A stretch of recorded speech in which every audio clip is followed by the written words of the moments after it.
Okay, hello everyone and welcome back to the Mystery King's Vanguard channel, and today I have with me Which is so high?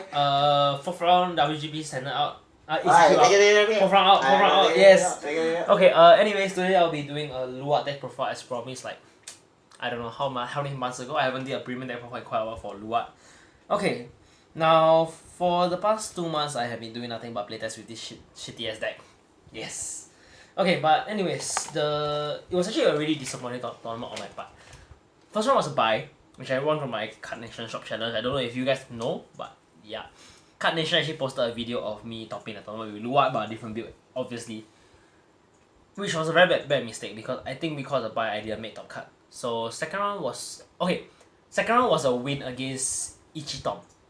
The game was actually a very bad matchup for me already, and I actually kind of break early on. I just assisted for grade 3, so yeah. Third round was against Nubatama, which I actually practiced a lot with. It's like close to 100% win ratio throughout the whole time I was playtesting. Okay, fourth round I lost to Victor. He just not first turn. I'm like, he didn't have a G-Guard, so I didn't see any heal. So I'm like, probably I could PBD him for kill. I did, but he checked the 6 damage shield, and that was the end of my ACQ, sadly. I didn't make top card because of that. If not, I would have gone 4-0. Anyways, just gonna go over how I actually build this deck. The thing about premium now is actually really diverse. It's not to the point whereby you have to, learn how to counter just like one deck in the meta, like probably just NLK, like fuck that shit, is gone. Now, the thing about premium now is there's too many decks in the format now for me to cater this whole list to. So I picked a few decks to actually just kind of be able to counter consistently well. The two I actually went for was Nubatama, that's one. Two is Anch, which was the majority of the meta I've been playing in. So yeah, just gonna go over my deck profile. Starter of choice I'm running full bar. Now I'm running on 2 starter, so the best part about full bar is the on-demand draw is actually really important. In your starting hand of 5, it's one more opportunity to open up into a potential turn 1 main, which is actually what you really want to be doing in the deck.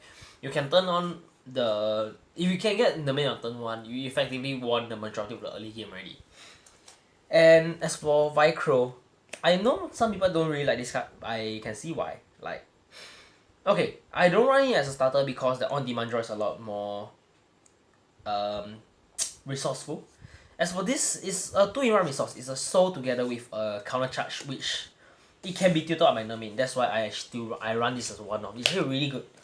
But if you don't like this, you can actually try to play around with a combo is called Defabao. When this need to be retired, top that move to soul top that call.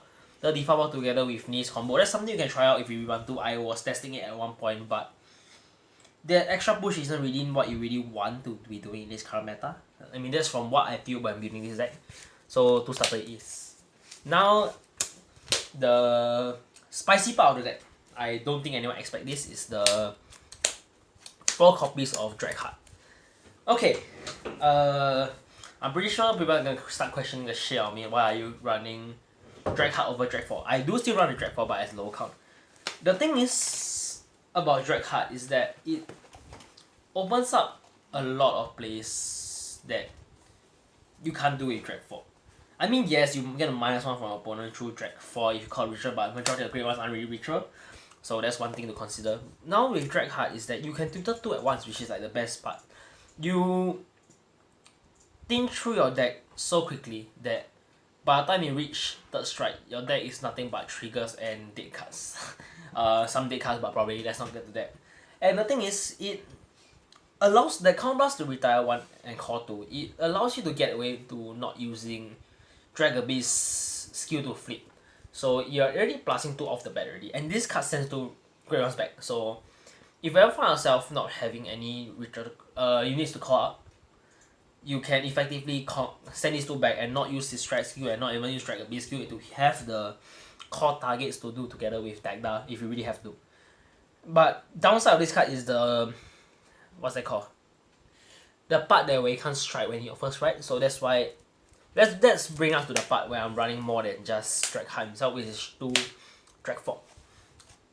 you're still playing a deck that potentially wants the Ultimate Strike, and if you don't get to him, Dreadfort is still a great right target. So I'm still running. Okay, the thing is that now is that right. Given how quickly paced the meta is, all it takes is okay, fine. One failed G assist, you can still recover a bit, but if that happens, you go into this, you're kind of fucked, I guess. And the thing is, if you go to a second G assist, you are dead the game, dead that whole game. So I opted for a higher floor by introducing 6 grade 3s. Now that's actually not really not an ideal majority of Luard players would agree on. I mean, I can see why. But the thing is, if you're losing the early game by not having the grade 3, yeah, you're probably gonna lose the game anyway. So introducing a higher floor in the deck is actually something that I came to the conclusion after countless playtesting. Because if you're playing against Anch, they're gonna turbo up. You can't really give them time as to miss grade 3 twice. That's why I personally opt for 6 grade 3s in total. Okay, the thing about these 2 slots, I actually tested around with plenty of stuff. I tried Barcard, which was the best, or was the worst idea. So by the time top deck call is actually ill. You don't really want to do that. Dark Metal Dragon was something I tried, but because to free tutor your deck da, but is it really worth losing the consistency? I mean, it is still a free strike if you get him though. That's why this is the grade 3 lineup I actually opted for. Only 6 grade 3s. Anything more than that is kind of... Yes, it increases your floor by quite a fair amount, but your ceiling isn't as high to the point whereby you can deal with the meta consistently.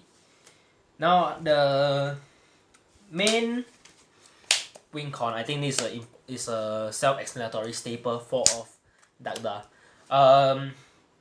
That's the thing. It's a free attack, an extra attack together with your Dragon Beast lane, which is like your, I would say your only win con, but not really your D win con. Okay, let's keep it at that. So 4 of these I think is self-explanatory. Next is the 2 Slaptail. Now at this point, okay, at one point when I was testing, I actually maxed this out completely. It was just purely 4-4. But the thing is, running on 4-4, you are actually really prone to misgrading. Like, sure, you have a higher floor to get more grade 3 since you're playing 6, but the thing is, you reduce your chance of seeing a grade 2 early on, so you may potentially have the GSS for it. And running on Drag Hard, you don't really have to mind losing too many of these because you can push 2 back at once. So if you really want to Slaptail in deck, sure, just push the 2 of it back. You have it back already. That's another reason why I'm playing Drag Hard, which is a really good engine, I would say. The final slot, which was a really last minute decision, I would say is okay, I came up with this on, okay, the tournament was on Sunday. This thing actually came out on Friday. Now the thing is, okay, I saw a topping list a while back which was from Malaysia, Ryan Kai's list. I noticed his list was running on the 4 of Makha together with Karon. I can see why, but I may be wrong. But I'm guessing the idea is to have a very strong early game for that push. Now, looking at the context of having an early game presence with a Luard deck, there's a few options that I tried out. 4 in total. One was the, Malcolm, what's the shadow card that get plus 3k for every extra Rayguard you have? Open Rayguard Circle. The grade 2 Shadow Party card. The pinkish one. I don't remember. Wait, give me a second. I'll get it up. Okay, I forgot the skill already, but that was a really bad idea. Tragic Knight Campa. Yes. When attack Vanguard, this unit plus 3k until end of battle for each Rayguard you have more than opponent. Okay, I tried that at one point. It was actually fine. It's a good early game card, but when mid to late game, actually kind of dead. Yeah, but it doesn't really grant you any plussing, so fuck that. Now the next two consideration was Blaster Duck and Makha, which for the longest time I was playing on Blaster Duck. Okay, now the thing is, the Blaster Duck isn't as relevant because of how early paced the whole meta is right now. So you may potentially not get a Twin Drive off, so I don't think it's actually really that worth it. The thing is, okay, Makha is the same boat. It pluses you early on, but it's a lot of resource which you have to... Okay, it is a counter blast, which you're gonna have to preserve for Dagda plays or your strike skills. And your soul to refine with Charon. And playing Luard, you are running... Your soul is actually really a scarce resource, so you really don't want to be eating those type of resources early on too much. Now, The thing is, those two are kind of, they're really explosive in the early game, I'll give you that, but it starts dying off in the mid to late game. Maybe Makha still have a little bit of mid game, but late game is completely dead. I needed something to sustain throughout the whole game, be it early game, mid or late game. Then it came to answer Blaster X. The 10k interceptor is actually a really good idea. I actually got the idea from that Ryan Kai's list whereby he runs on the Rugos. The 10k shield with the intercept actually is really effective when you are playing against Ichitom, which I actually played against on my second round. The thing is, the 10k interceptor, you can't be tilted, yes, but the thing is, if you aren't going to duck that turn, just push it away. So, Blaster X, actually I kind of got this idea of Vanguard Carnation. I saw him playing in standard deck, I'm like, it's actually not really that bad of card. It lets you rush early game, and that 10k interceptor is kind of annoying for your opponent to deal with. So the early kind of rush, and later on if they want to counter rush back, they have to think about this card. So, and unless you're playing a other force deck, you probably don't have a 10k base to deal with the 10k interceptor. So you are free to just push it away. That's the reason why I opted for 3 of this. Now I'm only running on 9 grade 2s, which I think is a healthy amount, assuming you're gonna deck team if you have the main, deck team, you know, the usual shit. You have more opportunities to open up into grade 2s, so I think 9 is still a healthy number. You can actually try the Makha, I would say it's actually a really good choice, but personally for the meta I play in, I feel that Blaster is the way to go. I need something that stays alive at any point of the game. So yeah, 3 Blaster is next. Self-explanatory. Ezra's your best friend in the Tua matchup. Now, okay, that's another great part about playing Drag card. You can call blast 1 to retire 1 to call potentially 2 Ezra's out, which is like, if you're gonna overcall or just gonna retire for some effect, you're gonna have guaranteed 1 to get back to hand already, which is what you actually want to be doing in the Tua matchup. That's why, actually Drag card actually really carries the whole deck for my deck throughout this whole meta. That's why I run for this. Obviously, your tutorial PG, I think is there any deck that can tutor PGs as of now? I don't think so. Nothing that I can think of. Next, running on 4 on the main. Now, at one point, this was the 4th Foam Nut that I once played. Okay, I actually like Foam Nut at one point. But the thing is, unless you're running on a Vicro starter, you won't be using the rest drop draw anytime soon. You have to call something out of hand to enable that, which I find is really ineffective. You have to call one out just to get the rest drop draw. I mean, yes, you can rest the card Vicro early to get the rest drop draw, but the thing is, you are forced into rolling into 2 specific grade ones early on. You need to roll into the main / Vicro, so you can get the main to go into Vicro, and you need a Foam Nut if you needed that so-called extra 1 mulligan to rest drop draw. So I feel that Foam Nut now is actually really awkward. And the 14k booster, yes, is good, but the thing is, given so many options, you can get a similar result or maybe better for lesser power, which can be easily replicated. That's why I kind of dropped the whole Foam Nut idea. For the majority of Luard player base, I think they agree that Foam Nut is the best card. It needs to be maxed out, but is it really what you want to be doing in this current meta whereby you're playing against Bermudas? Do you really have the time to rest drop draw? I don't think so. Because, I mean, you can factor in your 14k booster together with like Slaptail, you can push damage, but the thing is, if you're gonna be pushing Tua, and you're not gonna be considering the fact that you're gonna have to hire into something to stop them, they are gonna push you back even harder. So you're probably gonna lose at that already. That's why I'm opting for this over Foam Nut. That's the consideration. And one more thing. I actually tried it at one point. The thing is, Blaster Duck doesn't go well with a deck with the main. The thing is, running both... Okay, the thing is Blaster Duck, it needs to be at 4 off. The main has to be 4 off because there are cards you want to see early on. And the thing is, if you are forced into maxing these total 8 cards, if you don't see them early, you introduce a total of like 8 dead cards in that by mid to late game, which at that point I'd rather see this as a Foam Nut already. So that's another reason why I'm not running Blaster Duck. It demands you to play at 4 off since you want to see him early. So for the main. And a card that actually introduces the need to run the main, which is Sword Breaker. I run this as a 3-off. It's free plusing early on. It's a board presence. You just have to rest, have another one here, just call it another one out. It can just beat. It's a free column to beat with. And yeah. Okay. Majority of lists I have seen, they seem to agree on a 2-off. But the thing is, you want that sort of direct plusing to hand. If you are able to plus as much as Ansh can, the likelihood of Ansh running out of gas is a lot higher than you.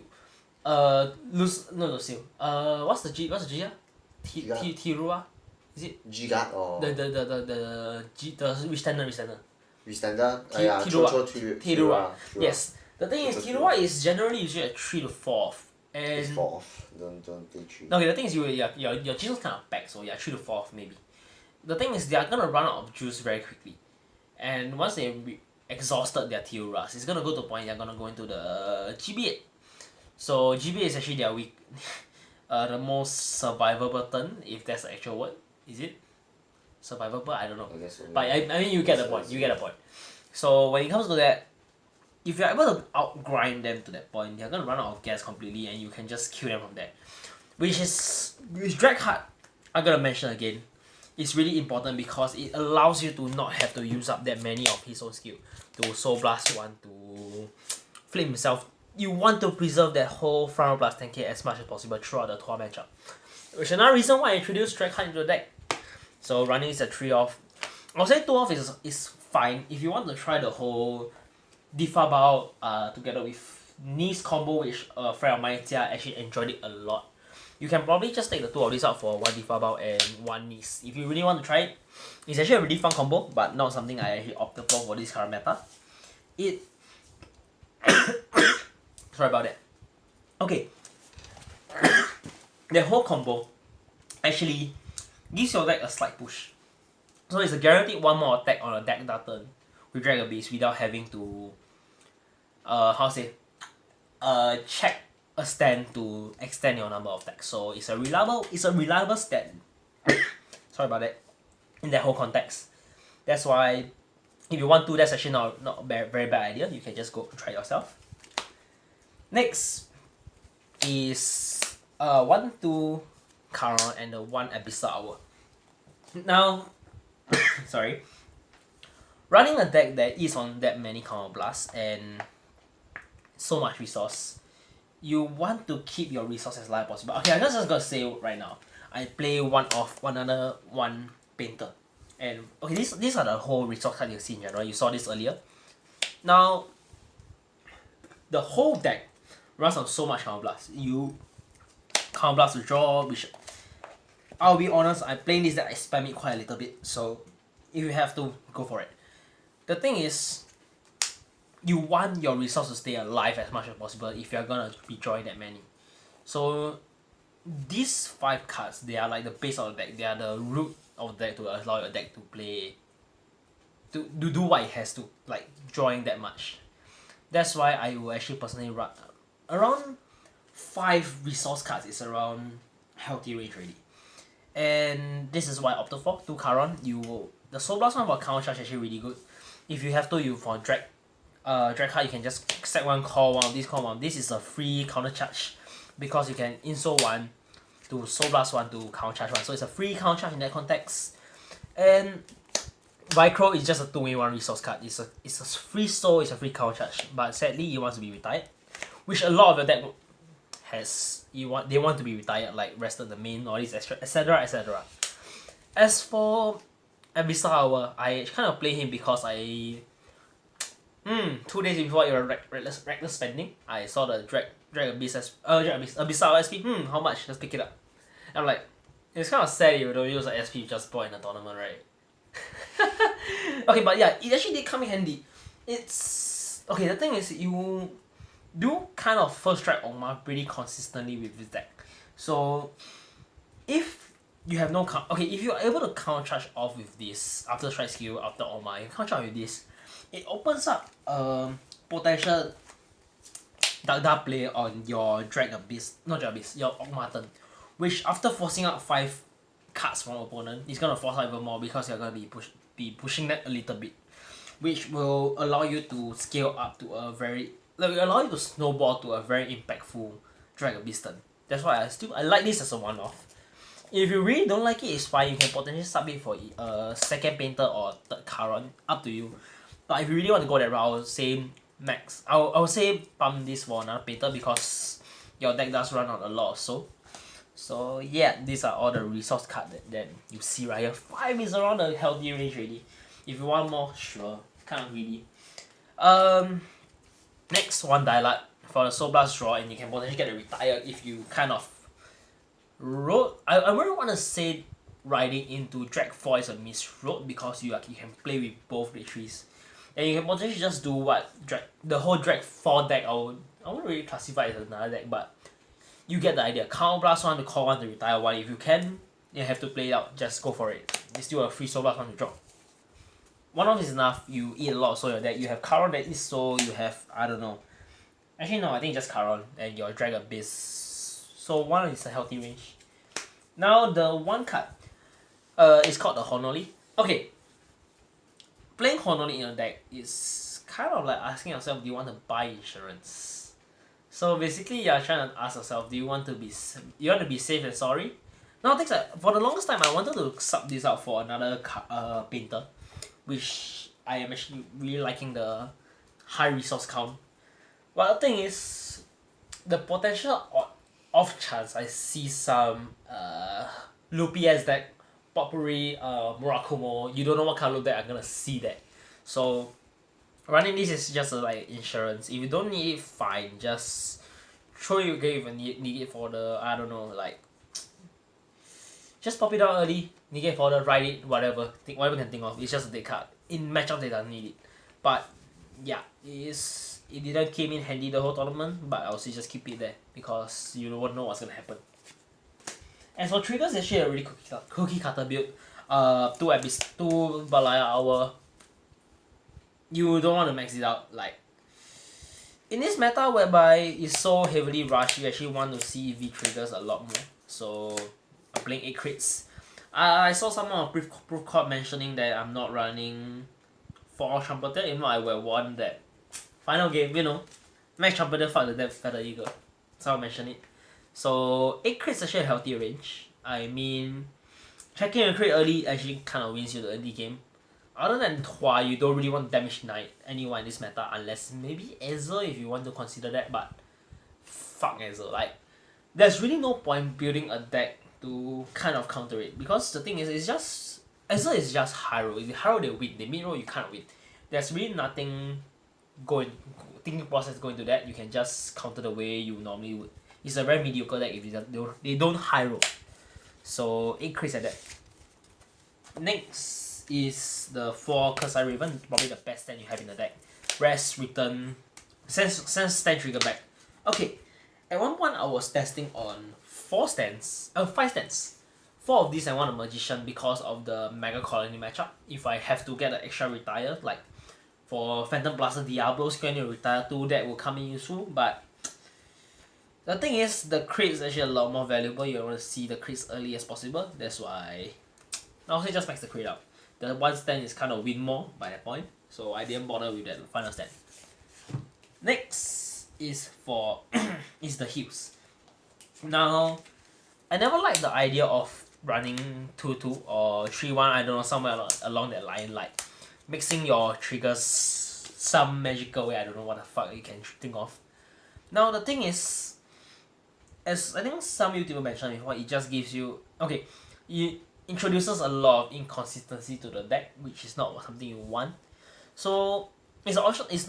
It brings me to the question of, do I run the power heals or do I run the CCSC heals?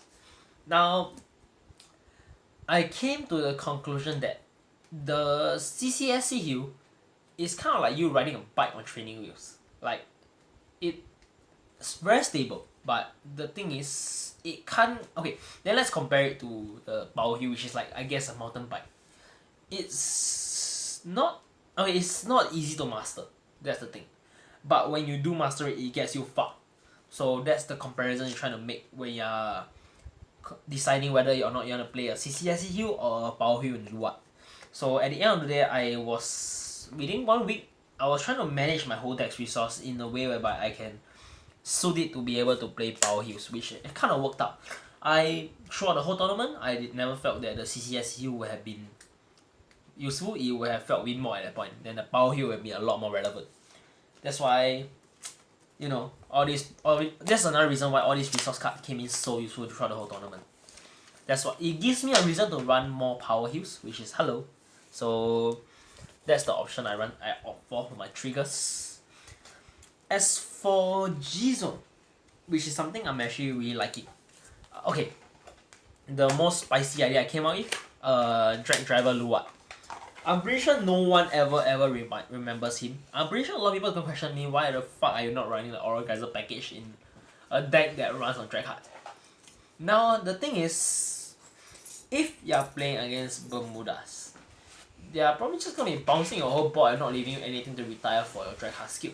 So when you can't retire for that, you are forced into using your hand to call cards to use the Aura Geyser to burn, which I don't think you want to do that. And if you don't want to minus yourself that much to like get some retire, you're gonna be forced into going to Drag Abyss on first strike, which is not something you really want to do. You want to preserve your Drag Abyss throughout the whole match.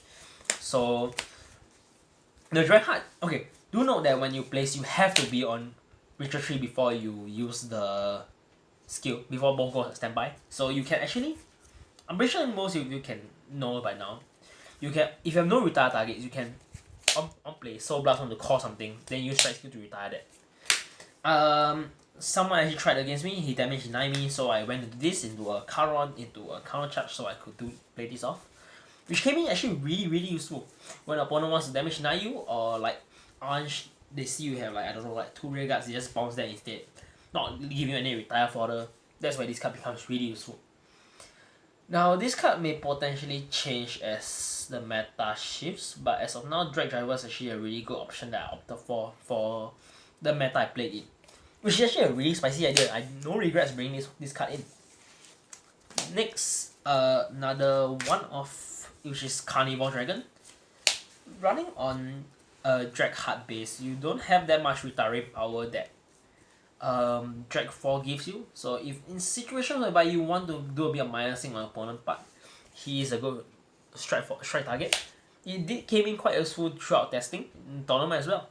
Opponent has a full board and has a Silent Tom there on my first round. Just do this, sack the full board, start tackling the Silent Toms, the usual. 1 off is all you need. You don't need anything more. Like, you have better things to go into. Okay, running on a Drag Hard base, Ogma is actually really effective. If you have the main on turn 1, you can slowly rest, call, you know the usual. You can go into the Drag Hard, retire 1, if you have to, you can overcall some of them.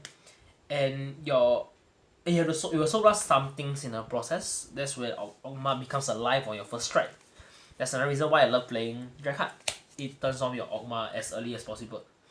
So, if I still plays a 1-off, you don't know what kind of rogue matchups you're gonna see. Spike Brother, this actually hurts them a lot. Spike Brother's hand is actually kind of laughable, so you can kind of deal with that. And Nubatama as well, I would say. They are gonna Magatsu Gale, they're just gonna so you bounce back to hand, so their board is relatively empty. That's where this comes in handy. 1-off is all you need. I considered running 2 at one point, but the thing is you don't have the space for that.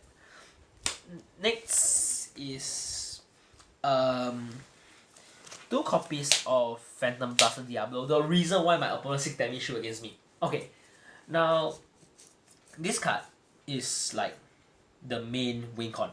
Okay, assuming looking from a perspective whereby, okay, the only time this is a dead card is the Bermuda matchup. That's about it.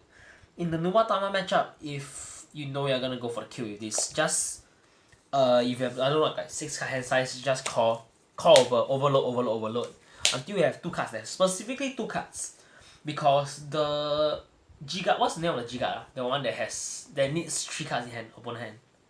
Which one? For what? The Nubatama. It's for, isn't it? Opponent need 3 cards in hand to get a plus power, plus certain number of power, right? Yeah. Yeah. Gecko. Goran. Yeah, forget. I think somewhere know online. it's very long, yeah. Because if you're gonna be, you have already been, you're going for kill with this, just call over. Leaving around 2, if they go for the flip G-guard, do you want to discard? Sure, throw it again. Throw it out. If they do it again, throw it again. So, it kind of secures you the win against the Luard matchup.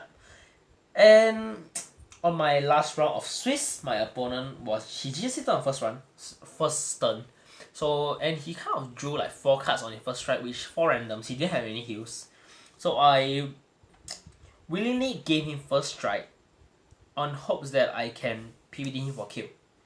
But sadly, he checked the 6 damage shield, and that was the end of my ACQ journey. 2 months of play testing just gone. So yeah, but at the end of the day, I am actually quite happy with my result. I was just like this close to getting to my achievement, which I targeted myself was top 8.